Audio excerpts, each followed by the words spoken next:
নবী করিম বলেন, আমার বান্দা তারা আল্লাযীনা ইয়ামশুনা আলাল আরদি হাওনা, যারা জমিনের মধ্যে খুব নরম ভাবে নম্রভাবে চলাফেরা করে। ওয়া ইযা খাতাবাহুমুল জাহিলুনা ক্বালু সালামা, আর কেউ যদি অজ্ঞতাবশত জাহালাতবশত তাকে গালিগালাজ করে, অন্যায়ভাবে সম্বোধন করে, অশালীন ভাষায় যদি গালিগালাজ করে, ক্বালু সালামা, তারা উল্টা তার জন্য শান্তির দোয়া করে। বলুন না সুবহানাল্লাহ। গালিগালাজ করলে তার প্রতি উত্তর করে না, উল্টা তার জন্য হিদায়াতের দোয়া। والذين يبيتون لربهم سجدا وقياما, এবং যারা রাত্রি জাগরণ করে সুজদা ওয়া কিয়ামা, সিজদারত অবস্থায় এবং নামাজরত অবস্থায় দাঁড়িয়ে দাঁড়িয়ে রাত্রি জাগরণ করে, আল্লাহ বলে তারাই আমার বান্দা। বলুন সুবহানাল্লাহ।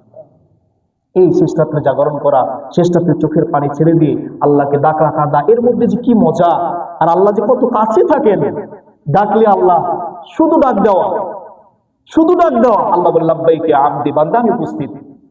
আমরা যত আমল করি, এই যে নামাজ পড়ছি, তাসবিহ তাহলিল যা কিছু করছি, আমাদের আমলগুলো আল্লাহ পর্যন্ত পৌঁছে একটা ভায়া, একটা মধ্যস্থতার মাধ্যমে ফেরেশতারা পৌঁছায় দেয়। কিন্তু শেষ রাতের আমল এত গুরুত্বপূর্ণ আমল যে আল্লাহ কোনো মধ্যস্থতা, কোনো মাধ্যম ছাড়াই আল্লাহ নিজেই শোনে। বলুন না সুবহানাল্লাহ। এই জন্য আল্লাহ রাব্বুল আলামিন বলছেন, ওয়াইদা সাআলাকা ইবাদি আন্নী ফাইন্নী করিব উজিবু দাওয়াতাদ দাঈ ইযা দাআনি ফালইস্তাজিবু লি ওয়াল ইউমিনু বি লাআল্লাহুম ইয়ারশুদুন।